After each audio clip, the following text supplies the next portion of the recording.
I think this is the year we need to start looking at the buyer instead of eBay. Last year, everybody was focused on eBay, trying to manipulate eBay and all the hacks and stuff. We need to look at the buyer. What do they want?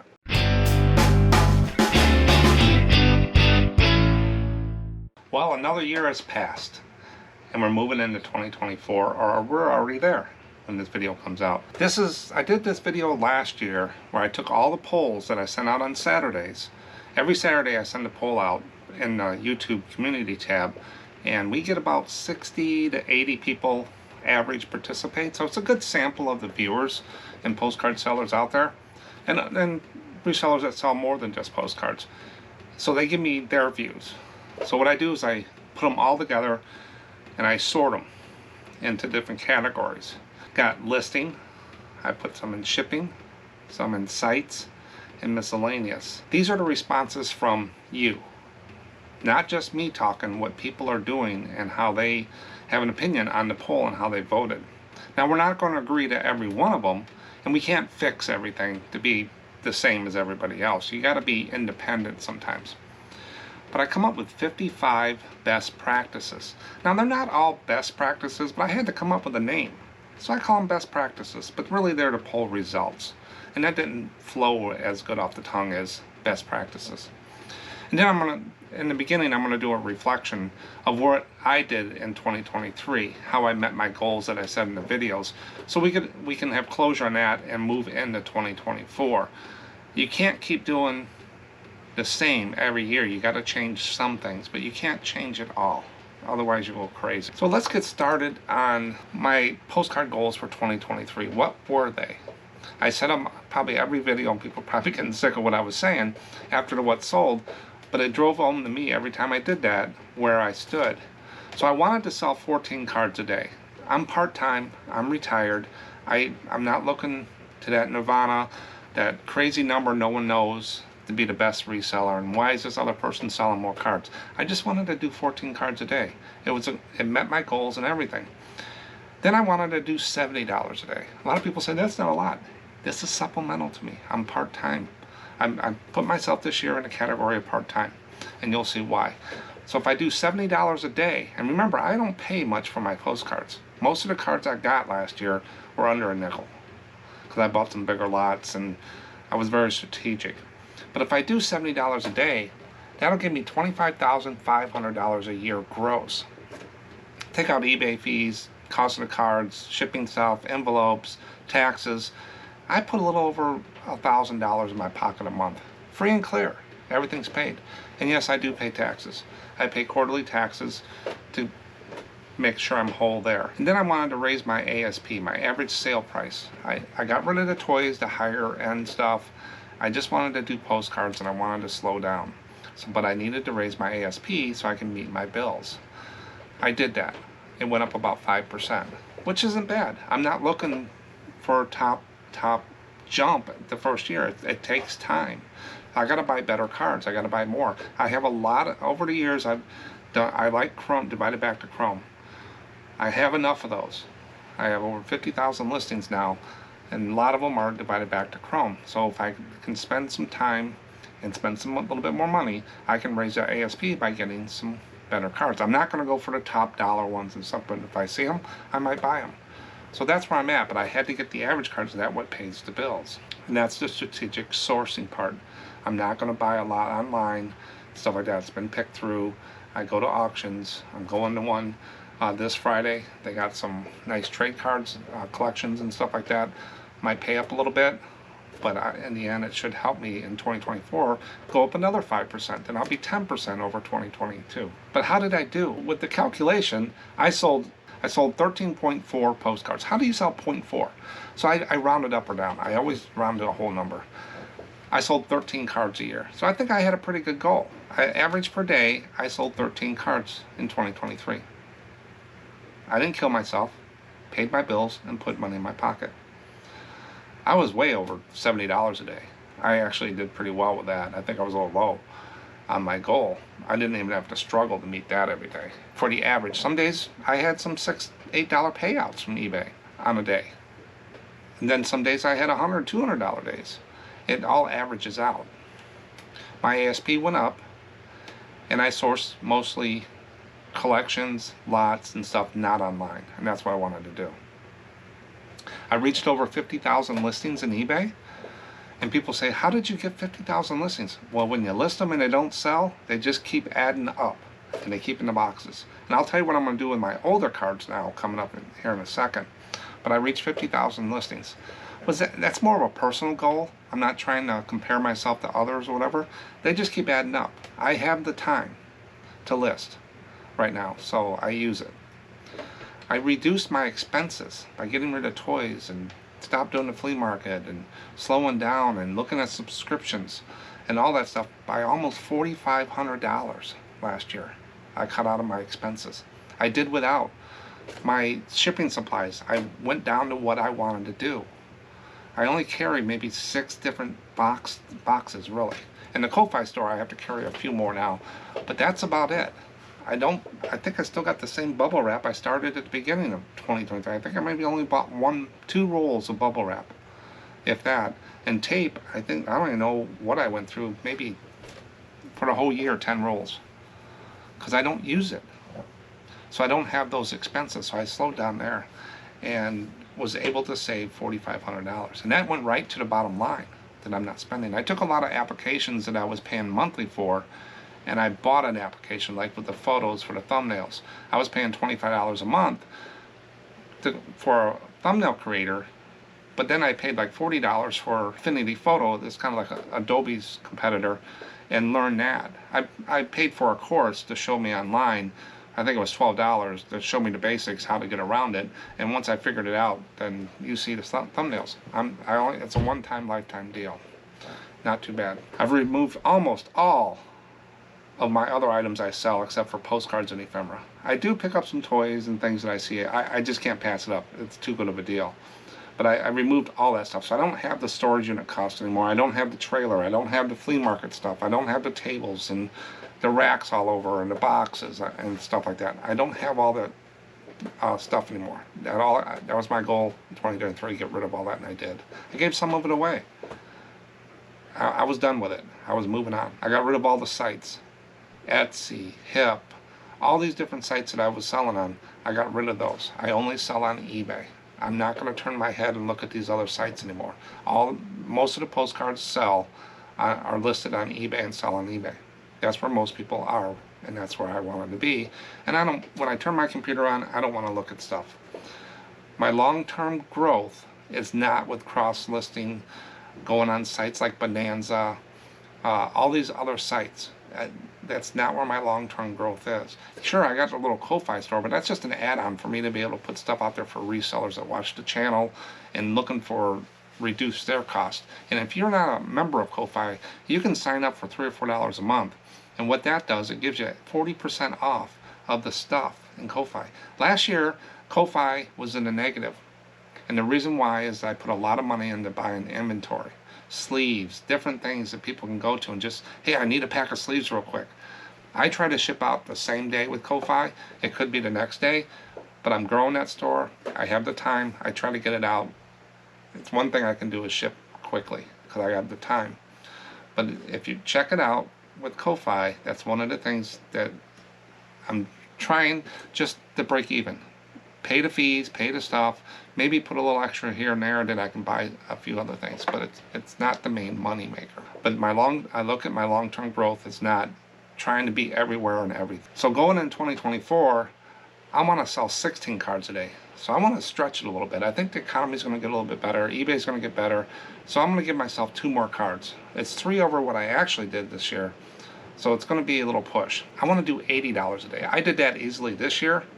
But since I slowed down, I want to keep it where I'm not struggling, so my budget is based on $80. Now you can set a budget if you've been tracking how many postcards you sold last year. You can look on eBay and see how many you sold. So if you sold 2,000 postcards last year and your average sale price is $5, that's $10,000 gross. So you can break the numbers down where you want to be. eBay, 25%, your shipping supplies. What do you want to spend and what do you want on the bottom line? Remember, it's sales and profit. Everything in between is using expense. So you want to reduce those to get more on the bottom line. I want to keep raising my ASP another 5% if I can. And I want to be very, very strategic in sourcing. I want to take the dollars I'm going to spend on cards that are with higher sell-through rate and maybe a little higher end. I'm not going to get into stuff I got to research and artists and stuff like that. Just stuff I know is what I'm looking for. I'm still going to buy lots for Ko-Fi. I put a lot of lots up there this year, and people like them. They're smaller lots, and if you're a member, you can get a $30, 100 cards that I usually have listed for $30, you can get it for $18. And one guy, a couple of people have come back and said, hey, I found a $25 card in there. I grab the box and I just list them. I make a lots out of them. There's mermaids in there, Disney. I just go. So when I get a lot, like an auction or something, I'm just going to lot a lot of them up and put them in there. Because I have the stock. I'm being very strategic this year.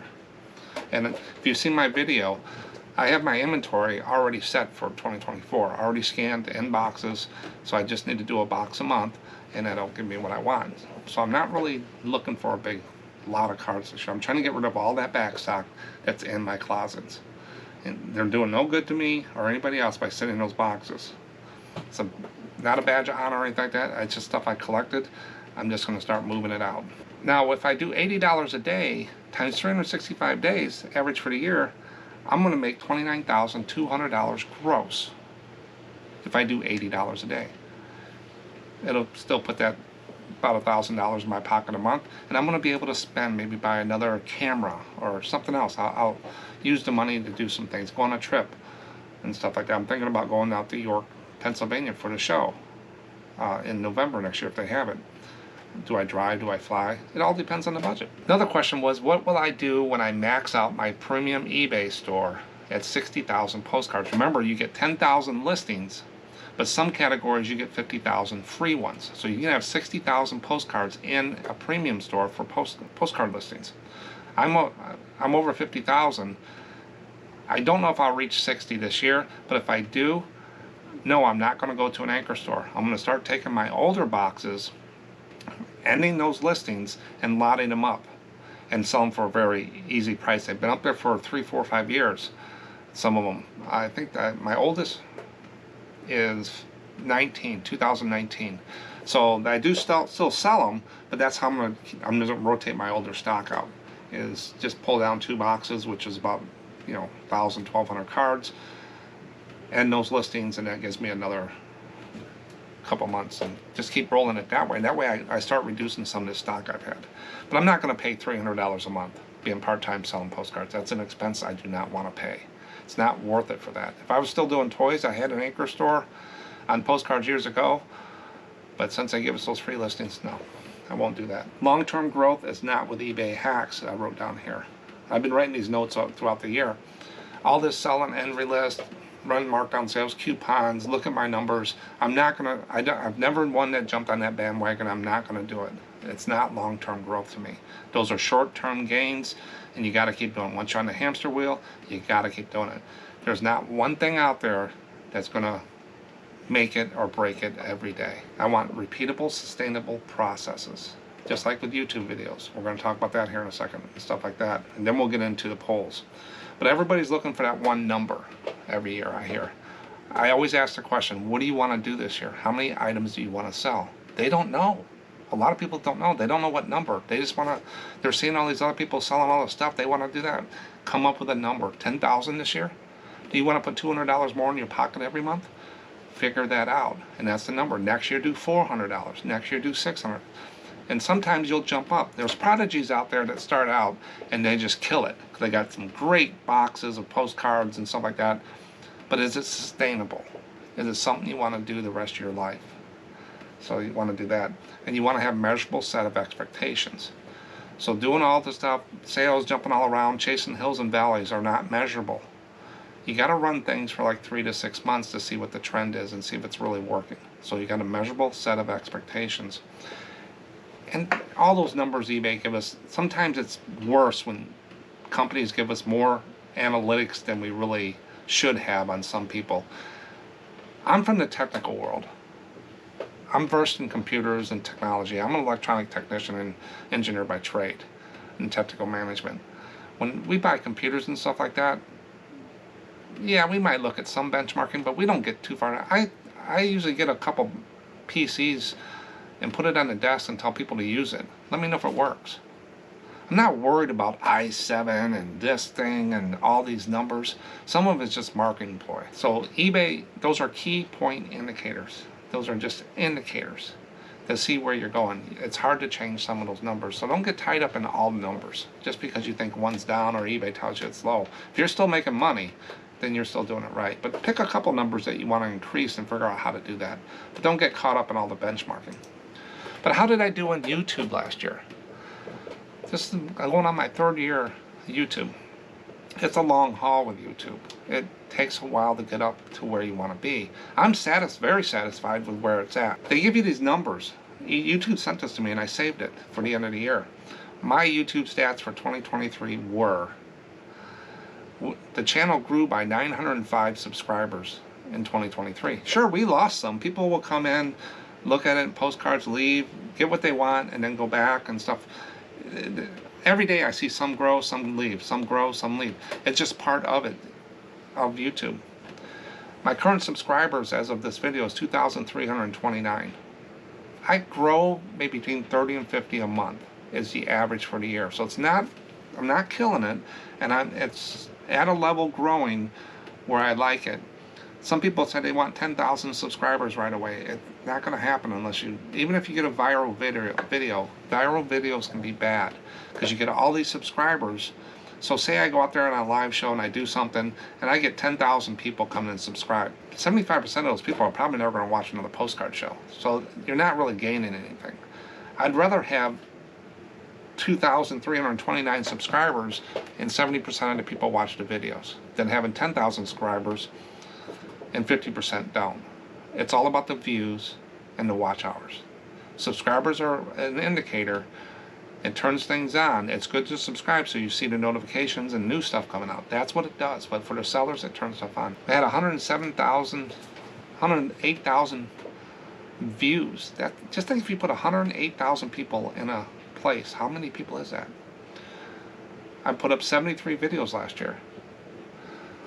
And we had almost 6,500 likes. I don't look at the likes and the feedback as much as people think. It's just like eBay feedback to me. It's just an opinion someone has, and that's what it is. And then comments, there was 1,210 comments. That's good for a small channel like this. So I appreciate everybody's participation. Keep commenting and keep doing the polls. It just keeps everybody doing more. And then we had 265 people shared things out. Those are the stats that they give me for last year. So it's growing a little bit more than I thought it would grow, and I appreciate and thank everybody for what they do. It's how these little channels grow. But next year, I said, what do I want to do? I did 900 this year. Is that going to happen again? I don't know. We'll see. I just want to get up to 3,000. I figured that's a good number. Good, solid, round number I can remember. So I'm at 2,329 subscribers. A little under 700 more next year. I think we can do it. I'm starting to get some more international people in too. Australia, Spain, Turkey, Mexico. So welcome to all the international people too. Share it out. I sell a lot of postcards to the UK, international Canada, and Mexico. There you go. And I want to continue doing one video a week on Mondays between 8 and 10 a.m. around that time. And I throw in the other videos throughout as I do things. Product reviews, auctions, and different things I do. So I want to do that. And people say, we need to put more videos up. It's not what I want to do. I don't want to spend my time here every day just putting videos up because it's not sustainable, it's not repeatable. Doing 3 videos a week is a lot of work. Doing 1 hour video for every week, I've got it down where I'm batching them and I'm maybe a month out with videos. Because it takes me a while to put all these together and get the information, try to make sure it's correct. Sometimes I miss. I'm human. Some of the stuff I'm getting into I've never dealt in before, and it's really helping me as much as it's helping you. So keep watching. If you're not subscribed, subscribe. And the little, I think it's over here. Just press that button, hit yes, and you're golden, and I appreciate it. It's the easiest free thing you can do for the channel. Now we're going to get into the best practices. Remember, this is coming from the people that participated in the polls. Not all best practices, they're basically poll responses, but best practices. Let's stick with that. The first category I'm going to get into is listing. And I got a bunch of these that I put into the listing category. I just picked the category I thought it fell in. The first question I put out there was, do you use categories in eBay? Categories are those things where store categories, not eBay's categories, but store categories. So when people go shopping in your store, I have all the states, all 50 states. I have Navy ships. I do A through E, F through G. And so people can find things. It's like going to the grocery store. If you read the signs up there, pasta, milk, dairy, bread. If they didn't have the signs and categories up there, am I going to walk down every aisle every time looking for something? Make it easy for your customers. Also, you can be a little selfish and use them for yourself. So when I get onto an auction, I'm going to an auction, I go through my states, and sometimes I say, well, I need some more Illinois. I need some more Maine. So I key in on what I need, not like Massachusetts. I got a ton of those. I bypass that because I looked at my categories. You can do that in eBay in about 5 minutes. Do you use categories in eBay? Most of the people said yes, 84%. So your competitors are making it easy for the buyers. A little bit more work, but it will make, in the long run, make it easier for you. 84% said yes. Do you put the word damage in your title? Titles are basically the first step. You get an impression, people see the impression. It means that listing was showed to somebody. They see the picture, they see the title, they click on it, that's a view. And then they buy it, that's a conversion. If you put damaged or all that other stuff in that title, do you think you're going to get past the impression? I do not think, in my opinion, that, and 91% do not put damage in their title as well. Be careful with the titles. It's your first part of your marketing to get people into your listing. They don't see the buy button unless they're in the listing. Next one, do you end and relist your items? It's something I haven't jumped on. I think it's a short-term gain. It's sometimes a lot of work. It can cause issues with stores, I've heard. People have deleted stuff and the work like that. I don't think the return to me to spend that time to do that. I don't want to do that. Some people want me to do it, and I don't want to get on that hamster wheel. So I've been okay meeting my goals without it. It does work because it does put it up at new, and you will get a bump, but it's just not sustainable as it was. Over time, I don't think. 65% said they do. So if you're doing it, it works for you, do it. I'm not pro or con to it. It's just something I don't want to do with 50,000 listings. Next one is, everybody's complaining about eBay search. Well, have you tried something different? Do you use WorthPoint? WorthPoint is another place that you can go, and it tracks all these different sites, and I think it's about $25, $28 a month. I do have a link for it down there if you want to do a trial thing, and the channel does get a little quarter or 50 cents if you sign up for it. But if you're having problems with eBay search, try WorthPoint. It pays for itself every month. I think Joe Mechanic, one of the viewers here, said he's saved enough to pay for the whole year. Some people it might not work. The search is a little different. You got to start. You put your title in there. You got to take it back and forth. But you'll learn what it is. But it gives you a different view if you don't think you're getting what you need out of eBay.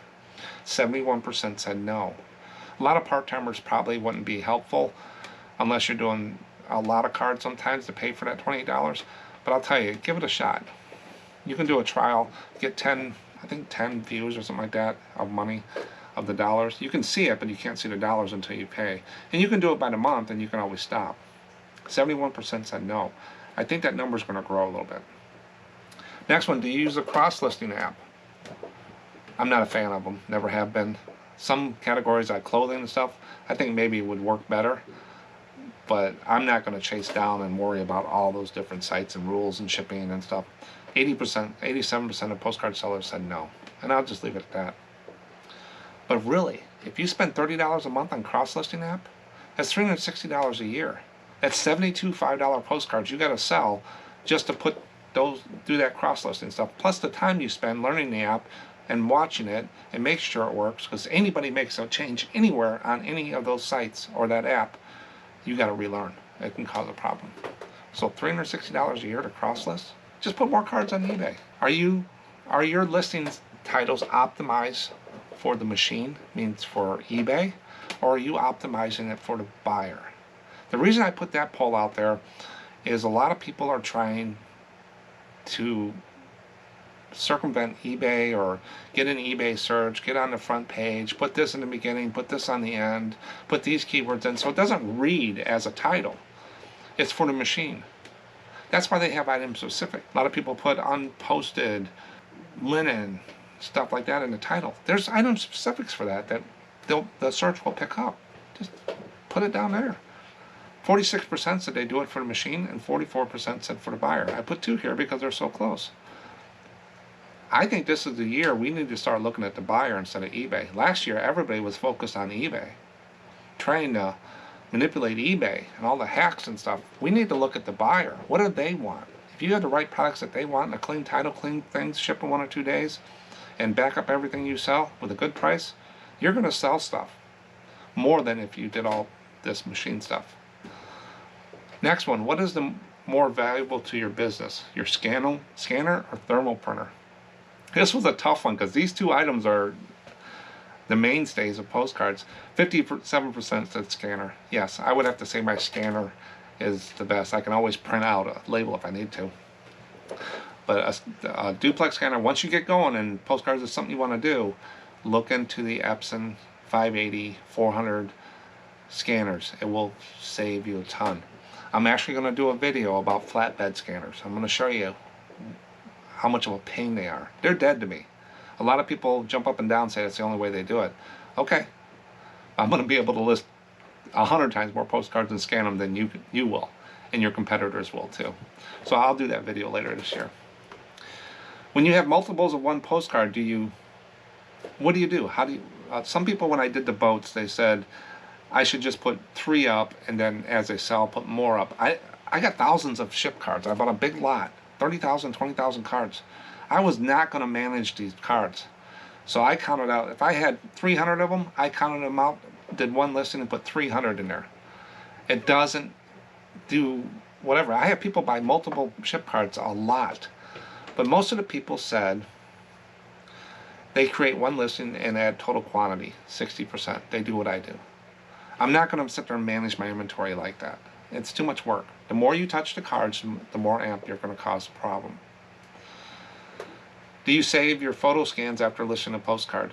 No, 52%. So yes was 48. I still haven't been shown why to keep those. Because if you kept all your scans, say you keep 1,000 scans, little thumbnails that you're looking at, and say you sell 320 of those cards, do you go in and take them out, those scans out of your folder as well? And as you see here in a minute, one of the things people don't like about postcards is time.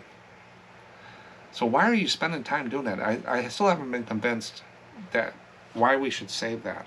I can rescan the postcards in no time. And people say, well, if they lose your listing, that was in 2018 or something around there. They haven't lost them since. And they didn't lose the first photo, and that's the front. I still haven't been convinced, so I don't do that. And 52% of the people do not either. How many postcard listings do you have? I broke this down in all of them, just to show you. 32% of the people that watch the channel have 1 to 500 cards. So they're very part-time, or they're growing, or they're new. 30%, 500 to 3,000. Then 18%, 3,000 to 10,000, and only 14% are the bigger sellers, 10,000 plus. This is a great place to learn in everything. Even if you've been doing it for a long time, you have a lot to contribute. If you have experience and stuff, let's get more people into postcards in there. We're losing more people than we're gaining probably in different things, but I see a lot of younger people getting in. They want something, they don't have a lot of room. They don't want to keep a lot of stuff, so postcards is a good thing to do. But 32% of the people only have 500 cards on their poll. Do you touch up your scanned images before uploading to eBay? No, 78%. I've had multiple people say they do. I don't know why. I haven't been convinced that's a good thing either. If it's an average postcard you're selling $4 to $6, you're spending too much time. Your time is worth money. I scan at 400 DPI. I could go to 300 DPI. That means it doesn't get as sharp. And I still sell postcards. 400 DPI, if you touch it all up, try to make it. I've never had anybody come back and say the color was wrong or whatever. Ever, ever, ever out of the thousands of postcards I sold. It's a time waster to me. So if you're doing that, you might want to take a look at that to save some time, because 78% of the people are not doing it. Do you sort your postcards before you list them? This is another passion area. I am not a sorter, as I've said in the videos. To me, it's a waste of time. It's just the way I think. I go through them real quick to make sure there's a metal add-on, glitter, and stuff that's going to damage my scanner. Continentals, stuff in sleeves, just a real quick look. I don't sort them by state because I don't want to type South Carolina every time. It's just not the way I do it. I have a template and I can type pretty quick, and I just sort as I go. The more you touch a postcard, the more money you lose. I try to touch postcards 4 times. When I buy it, when I scan it, when I list it, and when I sell it. 4 times. Maybe 5 if I'm searching through it real quick. But if you're doing it more than 5 times, that's just money out of your pocket to me. But that's the way I think. 78% of the people don't think like me. That's fine. It works for me. I have a system, and I get to them pretty quick. Would I gain any more sales if I did sort? That's another question I have for people. I don't think so. Because I'm putting a variety of stuff up. I'm not putting all South Carolina up. They're seeing a variety every day going up of different things. Hawaii, Mexico, England, Maine, different things. That's how I think. So try to convince me. Next one, do you always use all characters, 80 characters in your titles? I'm a big one for that. I'm not going to try to use up everything they give me. Just because a bucket is 5 gallons doesn't mean I need to put 5 gallons of water in it. I can carry 2 gallons. 56% of the people, over half, said no. Put the subject of the title of the car. If it's a Dodge Ram truck, you don't need to put tires, spark plugs, all this stuff in there. Postcard, Dodge Ram truck 2012. That's what they're looking at, and that's what's going to get them in there. In your item specifics, you can put some other stuff in there. Just like Coca-Cola and Coke. eBay knows Coca-Cola and Coke is Coca-Cola. You can put it at the beginning or you can put it at the end. It doesn't matter. Don't get lost in all those semantics. People need to get away from the semantics and quit working toward eBay and work for the customer this year. They need to look at the customer first. eBay's not buying your postcards. Customers are. Next one, easy one. Do you use a duplex scanner for postcard photos? Some people are still using those flatbed scanners. Some people are using a camera because they don't have the money, or they don't want to spend it yet, or they don't do enough postcards to pay $400 for a scanner. I get it. No problem. You just got to do it right, make sure it's centered, and it looks okay. I see postcards sold all the time with cameras or flatbeds and stuff. It's just the time spent doing it. A duplex is a productivity saver, and it does give you a very good image. 74% of the people said they use them. And you can find the 400s, Epson 400s out there are getting cheaper and cheaper every day on eBay and used one. You can find them at garage sales sometimes. And I have settings in the Ko-Fi store for all those Epsons. So if you get one, you can reset it and just grab the document for free. It says pay what you want, just put 0, and you can download that document and put the settings in, and it'll work. Next one, do you store your listed postcards in a sleeve? I store all mine in a sleeve. They're easier to sort through, and plus I put that little number, SKU number, on the sleeve, not on the card. So that's why I do that as well. 70% of the people said yes. Some people that move so many cards that they don't. They didn't want to pay for the sleeves. And I always ship them in a new sleeve. I don't use the sleeve with the sticker on it. So 70% of the people do put them with sleeves. They do slide around better and you can get through them a little quicker. But either way is fine. Most postcard sellers move their stock, so it's not like archiving for 20 years. It's going to damage them or anything. On average, how many postcards do you list per day? This was a little low. I think we had a little bit more participation. We might get a little higher. But the highest one was 1 to 10, 38%. So if I was thinking about time as one of the things I hate about listing postcards, this is one of them, in my eyes. What are you doing with these average cards? How much time are you spending on a Statue of Liberty in New York? That's a $45 card to me. It's $4.75 right off the bat. I'm not even changing it. Because even if I see a little boat in a picture that's not on any postcard, it's not going to give me, what, a quarter more? It's $4.75. Move on. So you can double your listings if you don't get caught up in those rabbit holes. If you find a card that's really good while you're listing, set it to the side and get a stack of those, and then go into research mode one day and just research the heck and spend your time doing it then. But jumping back and forth between research mode and average cards, quantity, you can get caught up and all of a sudden you got 3 hours in and you only listed 10 cards because you got stuck in those rabbit holes. Don't get caught up with the writing on the back a lot and stuff on a lot of this stuff. The stamps, I don't even worry about them. Stuff like that. So that's how you can increase that. How long do you wait to send offers? This was a newer poll that we put out. The person was concerned that they might look desperate if they send it out too quickly, and they want to know what other people do to help. Sometimes people need to talk to other people to find out, are they thinking the same? 64% said they do not wait. I send as soon as I see them. Same here. I got too many watchers and stuff. I just let them go. And I set automatic. I let eBay do it. It's 10%. I just send them. I don't do dollars and all that stuff. It's 10%. My pricing structure is set up for 10%. If I see 6 offers in there when I log into eBay, boom, they go. 10%. And I don't do counter offers. I'm not going to go back and forth for 50 cents. So I wouldn't wait. I would just go. But it depends on how you want to run your store. If you're successful doing it differently, keep doing it. You got a system. 64%. When listing postcards, what do? Do you listen to music, watch a movie? 42% said they watch YouTube. I hope it says some postcards. That's why I do the longer videos too, because I know how it is to list and just listen. Now we're going to get into the shipping category. That was the listing category. Shipping is a passionate thing. Very rarely do I do a shipping video because it'd just kill me. Or a listing video, because people do it their way and they're stuck in their way. People need to be humble, and like I said, get away from the semantics of stuff and just understand that people think differently. We're independent, we're different. Do you use EchoSwift 6.5 by 4.5 rigid mailer envelopes? These, my favorite envelope. 79% yes. So 80% of the people are using these envelopes. They work great. I have a link in the bottom of the video. I have them in the Ko-Fi store if you want to try them. I got a 10-pack. Get them between 12 and 14, 15 cents. People that buy like 1,500 of them, you get the more you buy, the cheaper it is. So it's around 14 cents a piece in there.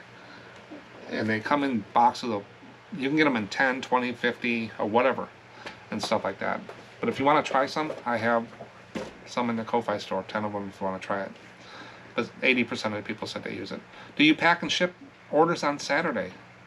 Yes. 76% of the people said yes. If you're not doing it, your competitors are.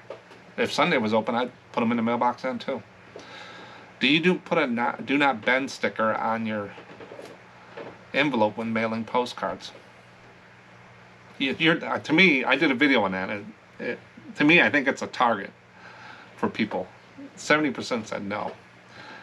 No one reads this stuff. There's descriptions and something. They don't read description. You think they're going to look at a big red sticker? They see so many envelopes a day, they just put it in the mailbox and jam it in there and go on to the next route. If you use an envelope that's small enough to fit into anything, it's not going to get bent. Do you send an email message to buyers when you ship the item? No, 86%. Glad to see that. eBay is taking all that stuff away from us having to do. They send an email. When it's shipped, they get an email. Go buy something on eBay. And when the order's done, you get an email. When it's shipped, you get an email. When it's delivered, you get an email. Why are you, it's not going to give you any more sale. It's not, I don't see, let eBay do the work for you. That's what they're trying to do. So 86% of the people don't. When mailing sold postcards, do you bring them to the post office, put them in the mailbox? What do you do? 44% of the people said they bring them to the post office. It's how close it is or whatever, how they feel. If they're in an apartment building, they can't put them in there, stuff like that. It's whatever people do, but 44% of the people said they go to the post office. I have listened to so many YouTubers in the last few years to work so hard to not get in their car and go to a post office. They work so hard not to do that. They think it's a waste of time. It is. Mine's only 10 minutes away, and there's a nice coffee shop on the way. Or my brother's working at the store down the street. It's a time for me to get out. It's just part of my day, and if I can't waste a half hour to go do something I want to do, then what am I doing? So I put mine in the mailbox in the morning if I get them done early enough. If not, I'll run them over about 3 in the afternoon. My post office isn't that busy. They have a slot and I put them in there. The Ko-Fi stuff I try to get out as soon as possible. But if I get home and I'm just got back from the post office or on my errands, no, they'll go out the next morning. But the longest I wait is 1 day. And we'll get into that.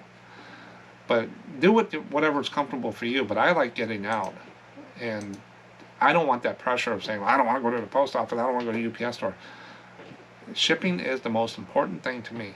It ends the transaction. It gets it closer to the end. Why, if you've sold 10 postcards, I don't know why people are waiting 2 or 3 days to ship it. Everything we've done, bought the postcard, scanned the postcard, list the postcard, packed the is to get to that point, and that's one of the last things some of the people do. I still don't get it. Do you respond to people telling you how to package a postcard after they've purchased it? You know, you get those in the thing. Make sure it's safe. Make sure you package well. Do you respond to those? 74% of the people said no. Neither do I. I don't see them half the time. How many cards do you ship together in an EchoSwift? So one of these here, how many have you put in there? One person said they put like 8 or 12 or something. I forgot what it was. A lot in there. The most I put in there is 4 or 5. And it was 2 ounces about that time, but I didn't want to get it too rigid. Most of the people, 73% of the people said they 1 to 4. That's about where I'm at. Keeps about an ounce. What do you put in your listing description section on eBay? Top one was title, item description, and shipping info. If you take a look at one of your listings, it says description, and right next to it says shipping. There's all your shipping information. 28% of the people are putting shipping information still in there. Like, I ship by this and this and this and this and this and this. Well, just think about, they got rid of first class and they put ground advantage. What if you had 10,000 postcards and you had first class in your description and they changed it to ground advantage? You got to go through and change all that? Sure, there's a bulk edit tool to do descriptions, but you ever seen the formatting sometimes of that? So why put that stuff in there? Let eBay do the work. There's a tab for that. Just put a shipping policy or a shipping thing in there and just let it go. People are not reading that stuff anyway. That's my opinion. Have you ever had a postcard envelope you mailed damaged by the post office? 59% said no. So the chances of a postcard, something getting damaged in the post office, is very, very, very low. When it does happen, you'll see it all over YouTube and stuff like that. That's one of how many items. Things will happen. That's why if it's lost or damaged and you use eBay standard envelope, you can get your money back. That's all there is to it. Easy claim process. Now we're going to get into sites. I did a thing called sites because anything that fell about a site I kind of put in there and didn't fall in the other ones. I want to know how many people had an eBay store. Do you have an eBay store? 52% said yes, a basic store. There's starter, basic, premium, anchor, and enterprise, I think, if I remember right. I have a premium that I can do 10,000 plus 50,000, 60,000 cards. A basic store, I'm not for sure how many it gives you, but you'll move up as you go. And 52% are at the basic store. And if you looked at how many listings they have, that's about right. Do you sell on Delcamp? Delcamp is a stamp postcard site in the European world, I think out of the Netherlands, if I'm correct. I know there's problems where they've actually stopped people from selling to states. They didn't want to deal with the sales tax and stuff we have. But I wanted to know how many people sold on there. 62% said no. Do you sell postcards in an antique booth? No, 91% of the people say no. I find great cards in antique booths in there. But antique booths around here, people are just paying their rent. Stuff gets stolen. I hear a lot of that. I go to the auctions on Friday night, and a lot of them are antique booth people. And they buy the different things, bigger things and small things. But they're not killing it. It's just a hobby to them. They're retired farmers and stuff, and they like to go in and dress it up. I know one guy does very well because he does high-end stuff. And he only has maybe 15 items in his little booth every time, and he keeps it clean. Everything's marked. They go in there maybe once a week and dust things, move things around a little bit, but it's not all cluttered. You can walk right around there, and he's got this antique parlor lamp in there, $1,200. Yeah, he's doing it right. But how many people in my area are going to buy a $1,200 lamp? Not many. They'll go to Walmart and buy a little battery operated one. But 91% of the people said no, they don't sell in an antique booth. Then we get into miscellaneous. A lot of stuff fell here, and these will go pretty quick. What type of phone do you use? I put both of these here. 49% said iPhone, Apple. 49% said Android. And 2% other. So half and half, Apple and Android. I have an iPhone. It just worked for me. I'm versed on both of them, but I'm better on the iPhone. When searching postcards at an antique store, do you like them in a box, a basket, laid out on a table, drawer? 80% of the people looking for postcards in an antique store like them in a box. So if you are 9% of the people that sell postcards in an antique booth, put them in a box. 80% of the people want them. What is your biggest hurdle in reselling postcards? This is what I've been talking about all along today. Time. 42% said time. You've got to break that down. If you can cut it in half in 2024, you're going to list twice as many postcards. What are you doing that's taking your time? Why are you spending the time looking at this and that and whatever? If you're sorting ahead of time, can you cut that out? How many times are you touching these cards? Are you doing it for yourself or are you doing it for the buyer? Are you sorting just to make your collection look better and doing it for yourself? Everything you do in reselling, part of it, not the collecting part, but the reselling, goes toward the sale. What are you doing by sorting and keeping everything sorted and stuff like that? How does that get you more sales? If it does, do it. But time is what people are complaining about, not everything else. They said that they just don't have time. Well, break it up in little pieces. I'll list 20 in the morning, 10 in the afternoon, 20 at night. That's 50 cards. I don't sit down for hours and hours and hours doing this. I did that in the beginning and I was going crazy. About 100 cards, my mind was mush and I was done. I didn't want to, you get sick of it after a while. So do what you can. Watch your time in 2024. That would be one thing I would pick for people. People can speed up. You don't want to overanalyze stuff. If you spend another 20 minutes on a card and you had it listed for $5 and you found you can do it for 50 cents, you got to sell 10 cards and get $5. You lost that in the time. So you got to find out a system to get things moving through. Do you have people to help you reselling? Do you have employees, friends, or anything? 90% of the people said no. 10% said they do have people. I don't have anybody. My son will come over and do things once in a while. He sells toys or games. He used to be a GameStop manager, general manager for years. So he has a lot of stuff.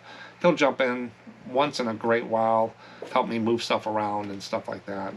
But that wouldn't consider it help. 90% of the people don't have employees.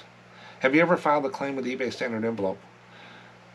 No, 76%. You're leaving money on the table. If you have a lost or damaged postcard and you shipped it with eBay Standard Envelope, which over 80% of the people use now, and you didn't file a claim, you could have got your money back if you refunded that buyer. A lot of people are out there trying to save on shipping, cutting flaps and squinching on shipping supplies and doing everything, trying to get their last quarter. This is the easiest way to make sure you don't lose money. I got $30 back last year, 2023. Year before that, I got $70 back. I don't have a lot of returns or refunds. It's a reverse transaction to me, and I treat each one separately. But if someone tells me it was damaged, it's damaged. I have a hassle-free return, and it hasn't been abused. I have free returns for 60 days, non-immediate payment. I don't see the abuse. But 76% of the people said, no, I think there's some money out there. Use the tools they have or they'll take it away. It's easy. What or how do you track your sales and expenses? How do you track there's two parts of accounting for reselling. There's the bookkeeping part and end of year filing your taxes. A lot of people combine those. Your CPA is probably not going to do your bookkeeping. You need to keep that up, is what I tell people. It's not hard. eBay gives you all the information, or there's Reseller Genie and stuff like that out there. Most of the people use the spreadsheet, their own spreadsheet, 67%. At the time of me doing this, my numbers are all done. I'm just waiting on the 1099s from eBay and everything like that. I give my CPA about 10 numbers every year, 10, 15 numbers.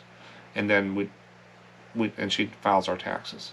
I keep it up all the time. When storing postcards, using tabs or dividers, do you put the cards behind or in front? So if you put a divider in a postcard box, are the cards in the front or are they behind? Front or behind? 68% said behind. Do you have a business insurance? Do you carry insurance for your business? 90% said no. And I've seen the volume of cards they have and stuff. I probably wouldn't have that expenditure. My level, I have a business policy. I had it with the toys in the flea market for liability, and I just carried it. I did drop it down. We renegotiated some prices with our insurance, so I saved some money from that. It'll cover if I had something happen here and I lost all this. My computers and everything will be replaced. Just for the cost of the postcards. And the computer is my business. Will be covered to get me going again. And I do carry that, and I pay that every year. It's not much, but it's something I always kept when I had businesses and stuff. Is sometimes insurance. Have you ever sent a postcard in to be graded? 90% said no. I probably won't. The cost of grading stuff is crazy. Are you selling more postcards this year than last year? In 2023, did you sell more postcards than 2022? 66% said yes. What would be that reason? A lot of people said they're just putting up more listings. Do you keep lids on your postcard inventory boxes? I don't keep lids on mine because I'm in and out of them all the time. And I don't have water and stuff over the top of this room. So 61% said yes. Some use tubs and stuff like that. Some store them on top of each other. I have the nice shelves here and stuff like that. And the long boxes, and I got space in between, I can reach in and pull them out. Plus they're in sleeves. So I'm not that worried. Have you attended a postcard show in the last year? 70% said no. In the video description, where it says more, go down and down and down, about 3/4 of the page down, you'll see the clubs, the shows. It's links to websites that show the postcard shows. And it'll show your state and your area and stuff around there. Postcard shows, you can get some really good deals. Plus you learn. You're talking to postcard people. And you learn. If you're not for sure what a white border postcard or a chrome looks like, bring it there and pick out some cards and say, show me. They love to talk about postcards. Bring a show. If you're going to do one thing in 2024, pick a show and go to a show and just see. Now it's not you got a lot of people there sitting there and not talking. They're just looking through card boxes and their heads down. It's not an event. And a lot of people, some people do booths very well, some do very poor, but most of the booths are very well done. And they do have bulk lots and stuff like that. You can get some pretty good deals, and you can find some really neat cards at postcard shows, and plus meet people and make networking connections and stuff. It's a great place. So no, 70% said no. Get out, go. Do you like YouTube videos that are 10 minutes? Or do you like YouTube videos, I said, shorter than 10 minutes or longer? 59% of the people said 10 minutes or more in length. I do one long video with segments of what's sold, special topic, like a poll and viewer comments and a few other things. And in the chapters at the bottom, you can jump around. Because I'd rather do one video instead of doing 4 different ones all over the place. You're jumping in and out and stuff like that. Sure, you get a little bit more views and stuff, but I just think one video is better. For me, it works for me. It's sustainable and it's repeatable for me. Most people do, the postcard people, like 59% said yes, longer, 10 minutes longer. How many hours a week do you work on selling postcards? Most people said 1 to 10 hours, 1 to 9 hours, 36%. So they're working a day a week on postcards, which shows as a part-time. I do it every day, but I'm not spending all day here doing things. I got YouTube to do, I got a family, I got grandkids. I just don't want to do. I don't have to at the moment. If I had to, I'd be here 12 hours a day. But I don't have to at the moment. How organized are you in your reselling business? This was a surprise to me. I'm glad to see this. Cause I'm a little crazy with it, I think, is organized and stuff. 70% said organized enough to run my business. If that meets your needs, that's great. I thought it would be a little lower. And total disaster, I think one of them was. But 76%, that's where you save time, when you stay organized. If you had someone working for you, and they kept your place the way it looks, would you keep them or would you fire them or get on them? That's how I look at it. Number one reason why you sell postcards. 47% said easier to list, store, ship than other things. Yeah, I'm not going to sit there and clean shoes and stuff like that and do that anymore. I'm not going to do all that stuff and haul stuff around, carry, pack, especially glass and stuff. I was worse with glass. But 47% like it because it's easier to slip, store, and ship. Yeah. Do you watch YouTube on a TV, laptop, phone? 54% said they watch it on a mobile phone. What that does for me is I need to make things a little bigger.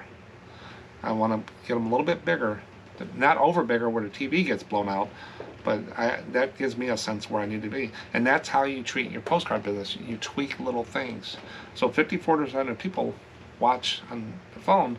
I'm not going to change everything for them, but I might, every time I do a video, I have in the back of my mind, can I make that a little bigger for them? What is the farthest you've ever traveled to buy postcards? 1 to 20 miles, 40%. I've traveled all the way out to Massachusetts. That was 1,100 miles or whatever. We spent a week out there at Brimfield and stuff. I've traveled 2-3 hours. I've traveled down to Nashville to meet Daniel about the lot he sold me. I've all over the states, Iowa. I've been up in Wisconsin. I have no problem driving. Yeah, there's gas mileage and stuff like that, but you get mileage for your business and stuff like that as a write-off. You don't get all that money back, but you get some. And so, but I would move out a little farther. People need to move out a little farther, I tell them. If you're not, I hear it all the time, I can't find stuff in my area. Get your circle bigger. It's out there. There's stuff out there. There's postcards out there. Don't worry, there's enough stock for everybody. What is the main reason some postcard sellers fail? 43% said not enough listings. If you're doing divided back down to Chrome average cards, variety and quantity is the key. The more you list, the more you're going to sell. I don't care what people say about all these hacks. The more you list, the more you're going to sell. Your real photo postcards and stuff like that, Halloween, they sell themselves. But you got to get enough cards. If you're just putting 50 cards up there, they're probably not going to get shown. There's 7 to 9 million postcards on eBay at any one time, maybe less, 6 to 9 million. Whatever the number in Terapeak shows, it goes up and down. But that's a big, huge market on there. To put 50 cards up and you're not known as, you got to get followers in your store. For one thing you want, another thing you want to do in 2024, get people following your store. Though you get them out of that big ocean into your little pond, looking through your stuff. By having a lot of variety and putting new different things up every day, people will follow your store. And just like subscribers, they will do things. So you got to get followers. I grow about 10 to 12 followers a month. Not a lot, but it grows over time. It just takes a while. According to eBay, what is your sales conversion rate? This came from Ryan Vintage Postcards. He wanted to find out, benchmark what people thought. So if you go into sales, performance, and you find the conversion rate, where does most people land? 1 to 3%. There were some outliers that were higher and some stuff like that, but most of the people landed between 1 and 3%. And a conversion is, you got an impression, they showed your listing, they clicked on it, got a view, and then they bought the postcard. That's a conversion. Last 4 here, are you full-time or part-time postcard reseller? 71% are part-time. So I'm talking 71% of you are part-time, and that's where I'm at. So we have a bond. We're bonding here. What do you like least with selling postcards? Listing. Yeah, you can say it about clothes, shoes, everything. People don't want to put stock on shelves. Stocking shelves is not the fun part. But if you get a system and you can push to it pretty quick and break it up in smaller pieces. Something really hard you want to do, break it up in smaller pieces. Do little things. 48% saying like listing, 2024. Figure out why you don't like it. What's the worst part of it? Get a scanner. That'll save a lot of time. What is the number one area of your business you need to improve on? Listing.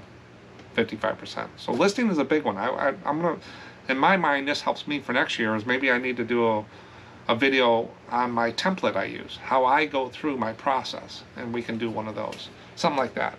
Maybe that'll help someone.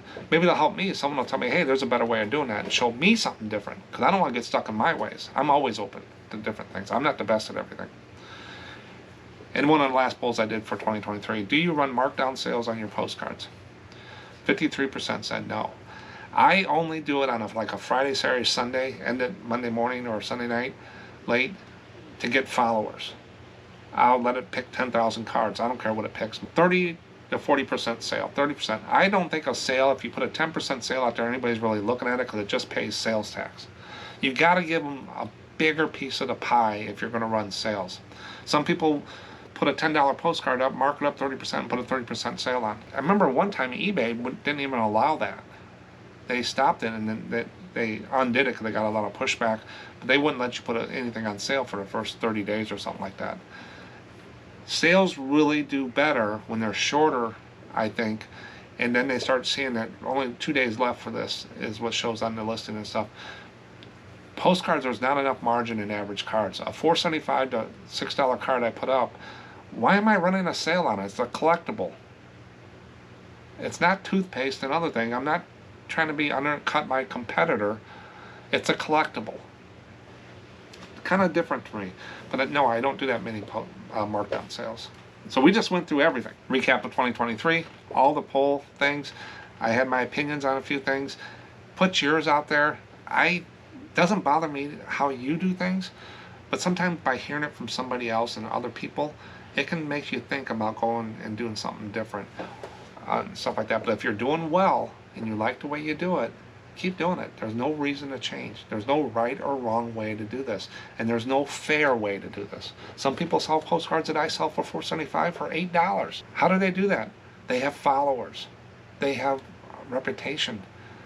That's what you got to build. Not all those hacks and stuff like that. It's building a good, solid business with repeatable, sustainable processes for long-term growth. So where do you want to be in the next 5 years? Are you going to continue to do this? Are you going to continue to do it the way you're doing it? Because you're going to grow. You have a room for it. But that's all I got for today.